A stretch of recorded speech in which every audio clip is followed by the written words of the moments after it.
Hello అండి అందరికీ. ఈరోజు నేను రోజువారీ ఇంటి పనులు చేసుకుంటూ మనందరికీ సంబంధించిన ఒక ముఖ్యమైన విషయం గురించి అయితే మాట్లాడాలనుకుంటున్నాను. ఈ వీడియో ద్వారా ఎవరిని బాధపెట్టడం లేదా విమర్శించడం నా ఉద్దేశం అయితే కాదండి, గమనించగలరు. ప్రతి కుటుంబం సంతోషంగా ఉండాలనే చిన్న ప్రయత్నం మాత్రమే.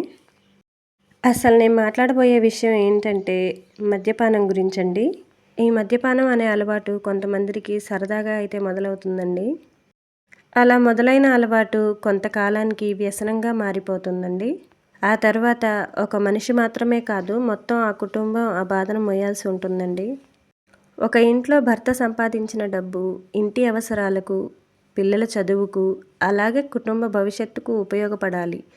కానీ అదే డబ్బు మద్యం కోసం ఖర్చయితే ఆ కుటుంబం ఎన్నో కష్టాలు ఎదుర్కోవాల్సి వస్తుంది.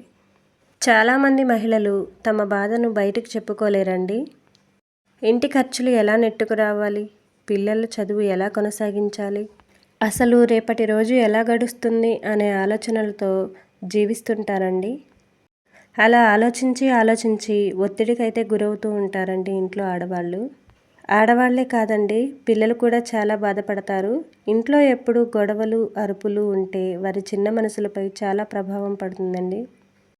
పిల్లలైతే చాలా భయపడతారు. వాళ్ళ మైండ్ సెట్ కూడా మారిపోతుందండి. అలాగే చదువుపై దృష్టి కూడా తగ్గుతూ ఉంటుంది. కొన్నిసార్లు వాళ్ళ నవ్వు కూడా కనిపించదు. ఈ మద్యం వల్ల భార్యాభర్తకే కాదండి, వాళ్ళకు పుట్టిన పిల్లలకు కూడా చాలా ఎఫెక్ట్ అయితే ఉంటుంది. తోటి పిల్లలు స్కూల్కి వెళ్ళినప్పుడు మీ నాన్న ఒక తాగుబోతు అన్నమాట వాళ్ళు విన్నారంటే వాళ్ళ చిన్న మనసు ఎంతో బాధపడుతుందండి. మద్యం వల్ల ఆరోగ్యం కూడా క్రమంగా దెబ్బతింటుంది. లివర్ సమస్యలు, ప్యాంక్రియాస్ సమస్యలు, అలాగే గుండె సమస్యలు కూడా వస్తూ ఉంటాయండి. ఈ మందు వల్ల శరీరానికి నష్టం, మనసుకు ఒత్తిడి, కుటుంబంలో ప్రేమ తగ్గిపోవడం ఇవన్నీ ఒకేసారి జరుగుతాయండి. మద్యం సేవించేవారు ఒక్కసారి ఇలా ఆలోచించండి. మన పిల్లలు మనల్ని చూసి నేర్చుకుంటారు, అది మంచైనా చెడైనా.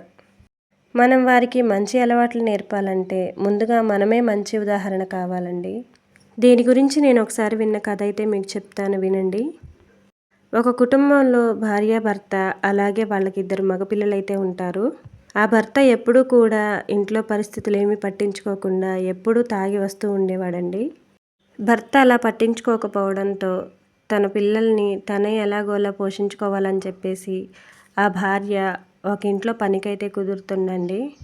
అలా పని చేయగా వచ్చిన డబ్బులతో పిల్లల్ని పోషించుకుంటూ వాళ్ళనైతే చదివించుకుంటూ ఉంటుందండి. ఎలాగోలా పిల్లలిద్దరూ పెద్దవాళ్ళు అయిపోతారు. ఆ 2 పిల్లల్లో ఒకడు మంచిగా చదువుకొని మంచి గవర్నమెంట్ జాబ్ అయితే తెచ్చుకుంటాడు. ఇంకొక పిల్లాడేమో పచ్చి తాగుబోతుగా మారతాడండి.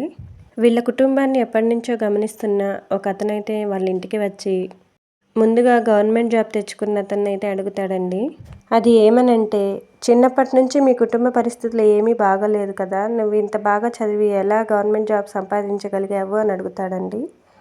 దానికి అతను, మా అమ్మ తాగుబోతు భర్తతో చాలా కష్టాలు అనుభవించింది, నేను ఎప్పటికీ అలా కాకూడదని నిర్ణయించుకొని బాగా చదువుకొని ఈ గవర్నమెంట్ జాబ్ అయితే సంపాదించుకున్నానని అయితే చెప్తాడండి.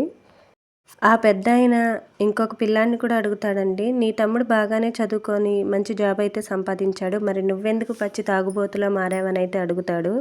దానికి అతను, చిన్నప్పటి నుంచి మా నాన్న తాగటం చూసి పెరిగాను. మా నాన్న అంతలా తాగుతుంటే అసలు దాంట్లో ఏముందా అని చెప్పేసి నేను కూడా తాగటం మొదలుపెట్టాను. మందు తాగటం మొదలుపెట్టిన తర్వాత మానేయటం చాలా కష్టం అనిపించింది. తాగుడు అలవాటు చేసుకున్నంత ఈజీ కాదు మానేయడం. అందుకే ఇంకా అలాగే తాగుతూ ఉన్నానని అయితే సమాధానం చెప్తాడండి. చూసారా, ఈ కథలో ఆ తల్లి 2 పిల్లల్ని కూడా సమానంగానే చూసింది, సమానంగానే అన్నీ చేసింది, అలాగే ఇద్దరికీ సమానంగానే చదువు కూడా చెప్పించింది. కానీ ఇంట్లో పరిస్థితుల వల్ల ఒక అతనైతే మంచిగా చదువుకొని నేను ఇలాగ ఎప్పటికీ కాకూడదని అయితే అనుకున్నాడు. ఇంకొక అతనేమో మా నాన్నే తాగుబోతయ్యాడు, నేనైతే ఏముందిలే అని చెప్పేసి అయితే తయారయ్యాడు అనమాట. కొంతమంది పిల్లలు మాత్రమే మా నాన్నలా నేను కాకూడదని అయితే ఆలోచిస్తారండి. కానీ మిగతా పిల్లలు ఇంకొంతమంది అయితే మా నాన్నకే ఈ అలవాట్లు ఉన్నాయి, నాకుంటే తప్పేముందులే అని అయితే ఆలోచిస్తుంటారు. అక్కడి వరకు ఎందుకండి, మా కుటుంబంలో మా నాన్నే తాగేవాడండి.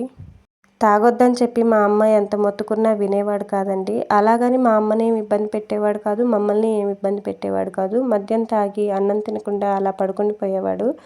ఇంట్లో కూడా ఏమీ పట్టించుకునేవాడు కాదండి. తను సంపాదించిన డబ్బులు మొత్తం తాగటానికి మాత్రమే ఉపయోగించేవాడండి. మా అమ్మ మమ్మల్ని పెంచడానికి చాలా ఇబ్బందే పడిందండి. తాగుడు వల్ల నష్టపోయిన కుటుంబాల్లో మాది కూడా ఒకటండి. తాగి మా నాన్నకి ఒంట్లో ఉన్న అవయవాలన్నీ చెడిపోయి చనిపోయాడండి. మా నాన్న చనిపోయినప్పుడు నా వయసు కేవలం 12 సంవత్సరాలు మాత్రమేనండి. మాకు సపోర్ట్ కూడా ఎవరూ లేరండి. మా అమ్మ ఒక్కతే రెక్కలు ముక్కలు చేసుకొని చాలా కష్టపడి నన్ను చదివించి పెళ్ళైతే చేసిందండి.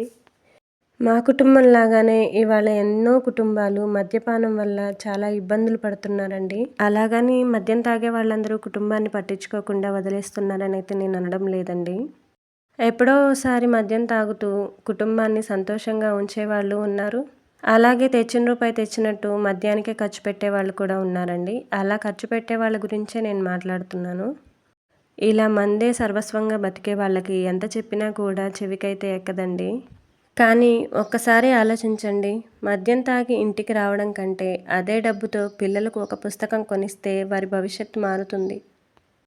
మీ భార్యకి మీరు చీరలు నగలు కొనివ్వాల్సిన అవసరం ఏమీ లేదండి. మీరు మందు మానేస్తే అదే 10,000 అనుకుంటారు మీ భార్యలు.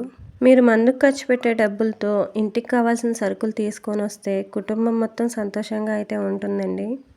జీవితంలో నిజమైన ఆనందం మందుబాటిల్లో ఉండదండి. మీ పిల్లల నవ్వుల్లో, మీ భార్య సంతోషంలో ఉంటుంది. అలాగే మీ తల్లిదండ్రుల ఆశీర్వాదంలో ఉంటుందండి. మద్యం మానడం చాలా కష్టమని చాలామంది అనుకుంటారు. కానీ అది అసాధ్యమైతే కాదండి. మీరు ఒక్కసారి మందు తాగకుండా నేను ఉండలేవనా అని ఒక గట్టి నిర్ణయం తీసుకోండి. అలాంటి నిర్ణయం మీరు తీసుకుంటే మీ కుటుంబం కూడా మీకు మద్దతు ఇస్తారండి. అలాంటప్పుడు ఎలాంటి వ్యసనమైనా కూడా వదిలేయచ్చు. ఒక్కసారి ఇలా ఆలోచించండి. మనం మారితే మన కుటుంబం మారుతుంది. కుటుంబం మారితేనే సమాజం కూడా మారుతుందండి. సమాజం మారితే మన దేశం కూడా ఆటోమేటిక్గా బాగుపడుతుందండి. మందు తాగేటప్పుడు ఒక్కసారి మీ పిల్లల్ని, మీ భార్యని, అలాగే మీ అమ్మా నాన్నల్ని గుర్తు చేసుకోండి. అప్పుడు కూడా మీకు తాగాలనిపిస్తుందా? అలా తాగి మీకు ఏదైనా అయితే మీ కుటుంబం పరిస్థితి ఏంటండి? మిమ్మల్నే నమ్ముకున్న మీ భార్య, అలాగే వృద్ధాప్యంలో మీ తోడు కోసం ఎదురుచూస్తున్న మీ తల్లిదండ్రులు, అలాగే మీరే ప్రపంచంగా బ్రతికే మీ పిల్లలు, వీళ్ళందరూ ఏమైపోవాలండి? తల్లి ఎంత గొప్పగా చూసినా తండ్రి లేని లోటు ఉంటూనే ఉంటుందండి. అలాగే కోడలు ఎంత మంచిగా చూసినా కూడా కొడుకు లేని లోటైతే ఉంటుంది. మీరే ప్రపంచంగా బ్రతుకుతున్న మీ కుటుంబ సభ్యులకు దయచేసి కన్నీటినైతే మిగిల్చకండి. ఈ వీడియో చూస్తున్న ప్రతి ఒక్కరికి నా చిన్న మనవి, మీ కుటుంబాన్ని ప్రేమించండి, మీ ఆరోగ్యాన్ని కాపాడుకోండి, మీ పిల్లల భవిష్యత్తు కోసం మంచి నిర్ణయాలు తీసుకోండి. ఈ వీడియో ద్వారా ఎవరి మనసైనా మారితే నా ప్రయత్నం ఫలించినట్టేనండి. సో ఇదండి ఇవాల్టి వీడియో నచ్చితే లైక్ చేయండి, షేర్ చేయండి. ఇలాంటి సమాజానికి ఉపయోగపడే విషయాలు ఇంకా వీడియోలు చూడాలనుకుంటే నా ఛానల్కు మీ ప్రేమ మద్దతు అందించండి. సబ్స్క్రైబ్ చేసుకోండి ప్లీజ్.